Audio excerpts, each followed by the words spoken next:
ଖ୍ରୀଷ୍ଟରେ ପ୍ରିୟ ଭାଇ ଏବଂ ଭଉଣୀମାନେ ଆପଣମାନଙ୍କ ପ୍ରତ୍ୟେକଙ୍କୁ ଆଉ ଗୋଟେ ଭିଡ଼ିଓକୁ ମୁଁ ସ୍ୱାଗତ କରୁଅଛି।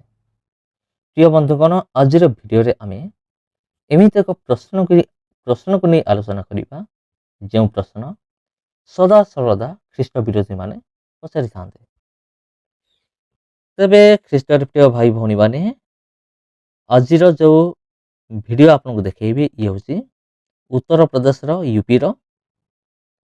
ଆଉ ସେଠାରେ ଯେତେବେଳେ ଏକ ପରମିଶନଙ୍କ ଲୋକମାନେ ଗୋଟେ ଜାଗାରେ ଏକତ୍ର ହେଇଥିଲେ, ଆଉ ସେହି ସମୟରେ କିଛି ହିନ୍ଦୁ ଲୋକମାନେ ପଶି ଆସିଥିଲେ ଏବଂ ସେମାନେ ପ୍ରଭୁ ଯୀଶୁଖ୍ରୀଷ୍ଟ ଏବଂ ସେମାନଙ୍କର ଦେବାଦେବୀ ମାନଙ୍କୁ ନେଇ ଅନେକ ପ୍ରଶ୍ନ ଉଠାଇଥିଲେ। ତେବେ ସେ ପ୍ରଶ୍ନ କ'ଣ ଥିଲା ଆମେ ମାନେ ଦେଖିବା।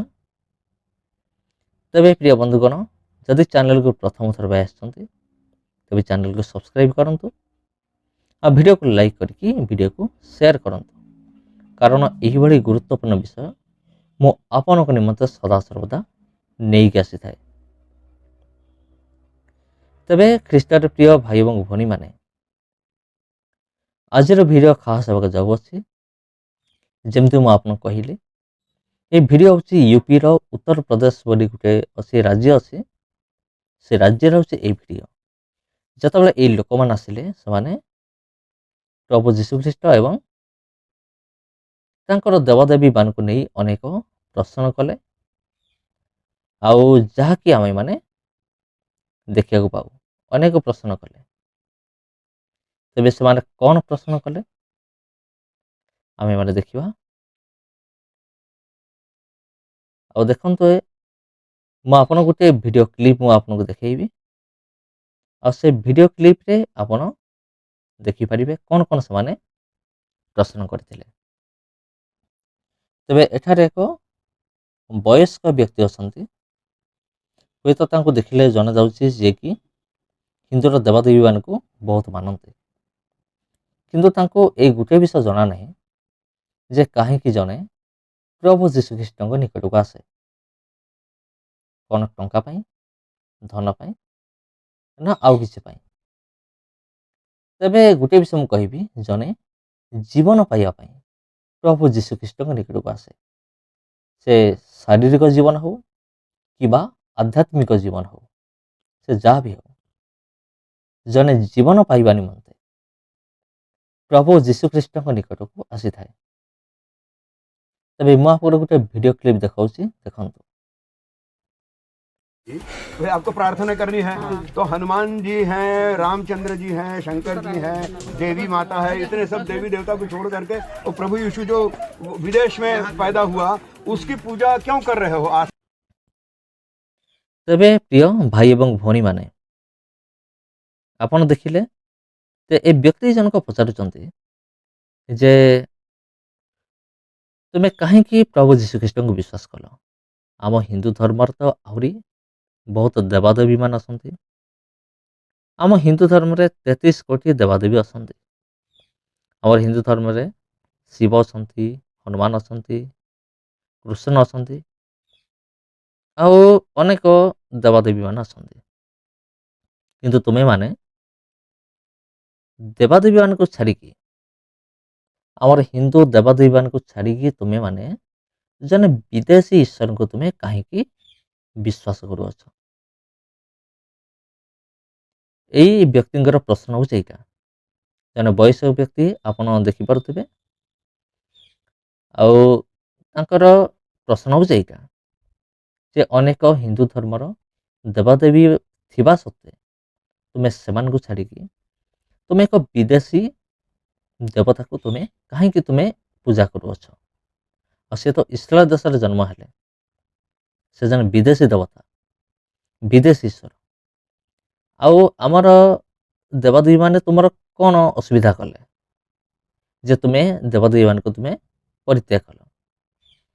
ତେବେ କିଛି ସମୟ ପରେ ମୁଁ ଆପଣଙ୍କୁ ଦେଖେଇବି ଯେ ସେ ବ୍ୟକ୍ତି ଜଣକ କେତେ ସୁନ୍ଦର ଉତ୍ତର ଦେଇଛନ୍ତି। କ'ଣ ଉତ୍ତର ଦେଲେ ଆମେ ମାନେ ଦେଖିବା। ପ୍ରକୃତରେ ଏହା ହେଉଛି ସାକ୍ଷ୍ୟ ଅଟେ। ଆମେ ମାନେ ଯେତେବେଳେ କୌଣସି ନୂଆ ଜାଗାକୁ ଯାଉ, ଯେତେବେଳେ କୌଣସି ଖ୍ରୀଷ୍ଟିଆନ ବିରୋଧୀ ଆମକୁ ପ୍ରଶ୍ନ କରେ ଯେ ତୁମେ ଯୀଶୁଙ୍କୁ କାହିଁକି ବିଶ୍ୱାସ କରୁଛ, ସେତେବେଳେ ଆମେ ମାନେ ସାକ୍ଷ୍ୟ ଦେବା ଦରକାର। ହଁ, परमेश्वर मो जीवन में एया आशीष कर्म कर प्रभु जीशुख्रीष्ट मो पाई कालवरी क्रूस पर जीवन देइचंती मते समस्त पापर उद्धार करिसंती आ से पापर उद्धार कले नुहे से पापर तो उद्धार कले ता सहित से मरला परे तृतीय दिवस मृत्यु पुनर्जीवित आउ थे हेले ये जो साक्ष्य आमर आमे माने केमिति प्रभु को जानलु ता सहित यही सब विषय गुड़िक आम मैंने जोग करवा दरकार ताहले जने जानिबो जे हाँ प्रकृत में प्रभु जीशुख्रीष्ट बोली जने व्यक्ति अछंती आ हेई पारे से परमेश्वर ता अंतर कार्य करि पारंती हेई पारे से प्रभु जीशुख्रीष्ट को मध्य ग्रहण करि पारे सेतिपई भय करबा बिल्कुल भी उचित नुहे जतबेले जन प्रश्न करुची तुमे कहीं जीशु को विश्वास कल से तार जुक्तियुक्त जवाब देवा दरकार तेबे मोर प्रिय भाई एवं भौणी माने एमिति एक घटना एठार मध्य घटी अछि जतबेले से व्यक्ति को पचारुचंती तुमे कहीं ग्रहण कल से निजर साक्ष्य दौरान जे से कहीं प्रभु जीशुख्रीष्ट ग्रहण कले जार वीडियो क्लिप आपको देखा जाऊँगी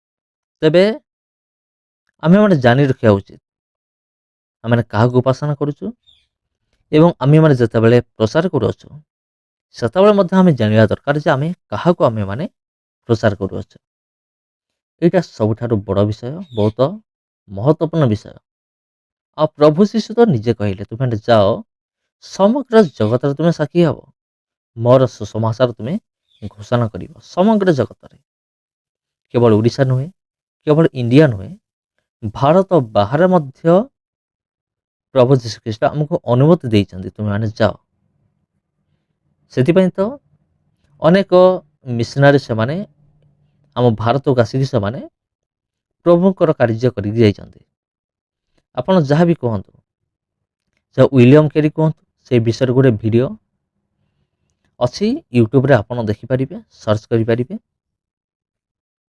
विलियम केरी आउ जे कि इंग्लैंड रू आसिले तापर ग्राहम स्टैन जे कि ऑस्ट्रेलिया रू आसिले आ एमाने समस्त आसिकी प्रभु को निमंते अनेक काम से करके जाइछन्ते तबे प्रभु कहले समग्र जगत बोली कहले केवल गोटे जगह नुहे तबे यही वीडियो क्लिप मध्य आपण देखिए आपण देखंतु जाकि मैं आपको देखा जाऊँगी उन्होंने प्रार्थना किया और जो डॉक्टर 24 घंटे बाद तुम्हारे पिताजी नहीं बच पाएंगे बोले थे आज 2024 है आज भी मेरे पिताजी जिंदा है लिख के दे दिया था उस समय जो ब्लड नहीं चढ़ा तो इस नाम से हम अपना आस्था उसमें रखे हुए हैं।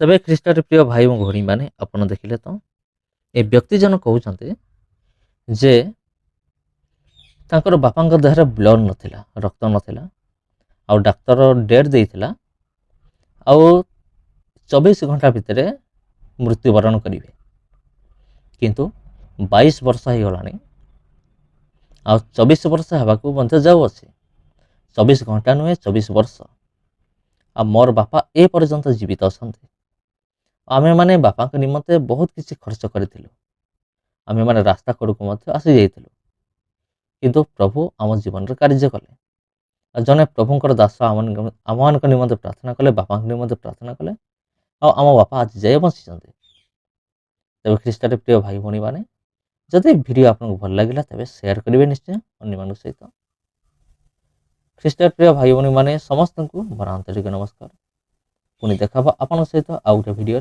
आउ गोटे अध्याय नमस्कार।